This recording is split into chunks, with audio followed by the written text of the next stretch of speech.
عقلمند وزیر۔ ملکہ کی بات سن کر بادشاہ کی ماں نے ایک گہری سانس لی اور بولی، اپنے بیٹے کی اس عادت کی ذمہ دار میں اور اس کے ابو ہیں۔ یہ بات سن کر وزیر اور ملکہ دونوں چونک پڑے۔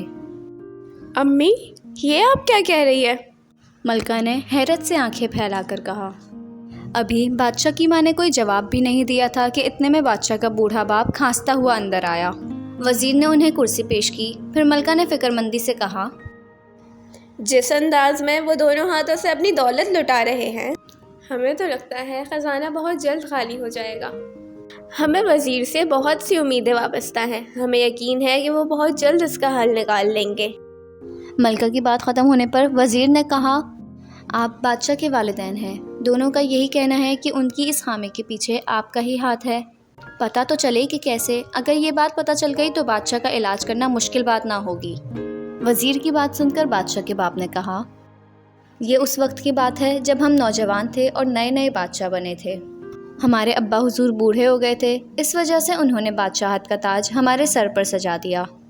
کچھ عرصے بعد ہماری شادی ایک حسین و جمیل شہزادی سے ہو گئی۔ ان کے حسن و جمال کا تذکرہ ہم نے اس لیے کیا کہ اپنی خوبصورتی کو برقرار رکھنے کے لیے یہ ہر وقت اپنے بناؤ سنگھار میں لگی رہا کرتی تھی۔ ہم بھی کچھ کم نہ تھے، ہمیں سیر سپاٹے اور شکار کا شوق تھا، ہم اپنے مشغلوں میں گم رہا کرتے تھے۔ کچھ عرصے بعد اللہ نے ہمیں اولاد کی نعمت سے بھی نواز دیا۔ ہمارا شہزادہ نہایت خوبصورت تھا، اس کی پیدائش پر ہم دونوں ہی بہت خوش تھے، مگر نہ انہوں نے اپنے ہر وقت بننے سنورنے والی عادت چھوڑی، نہ ہم نے اپنی سیر سپاٹے اور شکار کی۔ ہمارا شہزادہ کنیزوں اور غلاموں کے ہاتھوں میں پرورش پاتا رہا۔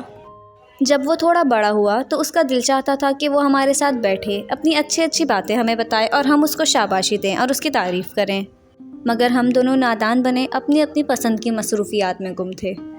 ہمیں اپنی بے وقوفی کی وجہ سے اپنے چھوٹے سے شہزادے کے احساسات کا خیال ہی نہیں رہا۔ اس کی اس محرومی کا فائدہ ان کنیزوں اور غلاموں نے اٹھایا جن کے ذمے اس کی دیکھ بھال کرنا تھی۔ وہ اس کی ہر بات کی بہت تعریف کرتے تھے، اس سے وہ خوش ہو کر اپنے کھلونے، مٹھائیاں اور بسکٹ وغیرہ اور دوسری چیزیں انہیں دے دیتا۔ وہ اس کی کمزوری بھانپ گئے، وہ اس کی جھوٹی جھوٹی تعریفیں کرتے اور اس کا فائدہ اٹھاتے۔ رفتہ رفتہ ہمارے شہزادے کی یہ عادت پختہ ہوتی چلی گئی اور اس کا نتیجہ ہم خود اپنی آنکھوں سے دیکھ رہے ہیں۔ یہ سب کہہ کر بادشاہ کا بوڑھا باپ ایک ٹھنڈی آہ بھر کر خاموش ہو گیا۔ وزیر کچھ دیر خاموش رہا اور پھر بولا، میں پوری کوشش کروں گا کہ ان کی اس عادت کو ختم کروا دوں۔ تھوڑی دیر بعد جب وزیر وہاں سے رخصت ہونے لگا تو اس نے ملکہ کو چند باتیں بتائیں اور درخواست کی کہ وہ ان پر عمل کرے۔ ملکہ نے اس کی باتوں کو توجہ سے سنا اور سمجھ لیا۔ رات کو جب ملکہ بادشاہ کے ساتھ کمرے میں بیٹھی تھی تو اس نے بادشاہ کو بہت پیار سے کہا، اللہ کا شکر ہے کہ میں کس قدر خوش قسمت ہوں کہ مجھے آپ جیسا شریف اور نیک شوہر ملا ہے۔ اپنی رعایا کی محبت اس کے دل میں کوٹ کوٹ کر بھری ہے۔ جب بادشاہ نے یہ سنا تو ان کی آنکھیں خوشی سے چمکنے لگیں اور انہوں نے اپنے گلے سے قیمتی موتیوں کا ہار اتار کر ملکہ کو پیش کیا۔ ملکہ مسکرا کر بولی، ہم اسے نام کو لینے سے انکار کرتے ہیں۔ میں نے آپ کی تعریف اپنے دل کی گہرائیوں سے کی ہے۔ میرے خلوص اور محبت کی قیمت اس معمولی سے ہار سے ادا نہیں ہو سکتی۔ بادشاہ یہ بات سن کر حیران ہو گئے اور بولے، جب دوسرے لوگ ہماری تعریف کی گن گاتے ہیں اور ہم انہیں انعام دیتے ہیں تو وہ فوراً لے لیتے ہیں۔ ملکہ، آپ تو بہت عجیب ہیں۔ جس پر ملکہ نے کہا، اس کی وجہ یہ ہے کہ دوسرے جو آپ کی تعریف کرتے ہیں وہ صرف دکھاوے کی ہے۔ وہ یہ باتیں صرف آپ کو خوش کر کے انعام کی لالچ میں کرتے ہیں۔ ان کے دلوں میں خلوص نہیں، لالچ بھرا ہوتا ہے۔ آپ تو میرے سر کا تاج ہے، آپ کے بارے میں جو بھی کہوں گی وہ سچ ہوگا۔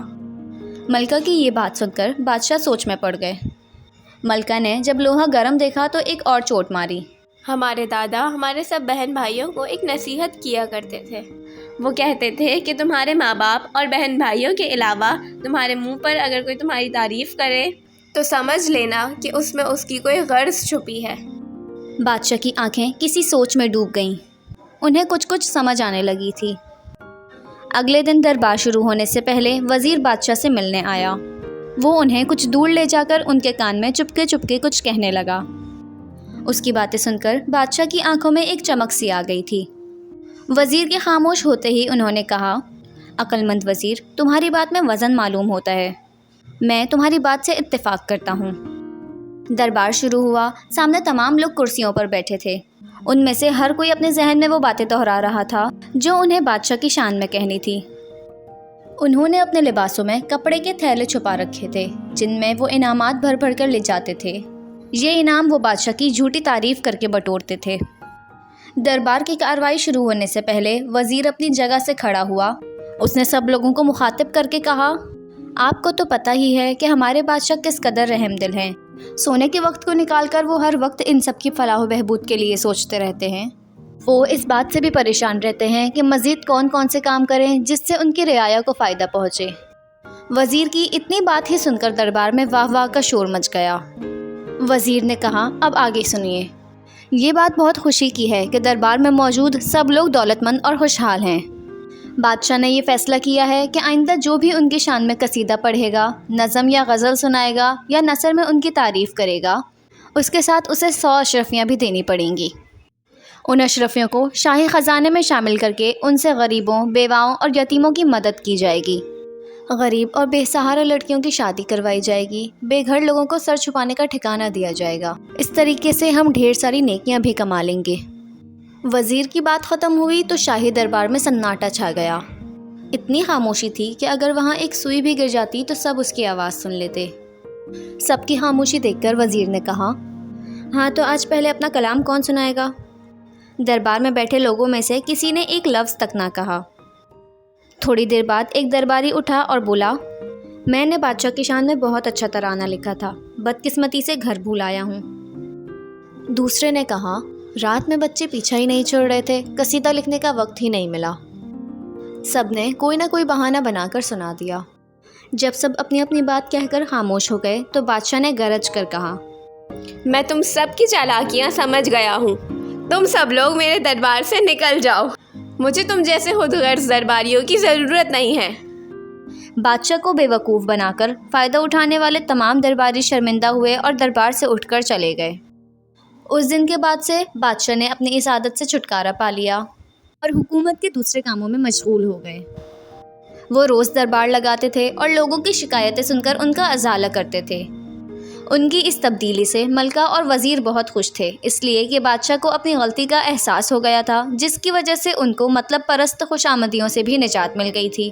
ملکہ کے دل میں وزیر کے لیے عزت بھی بڑھ گئی تھی۔ وہ اس کی احسان مند تھی کیونکہ اس کی عقل مندی کی وجہ سے بادشاہ صحیح راستے پر آ گئے تھے۔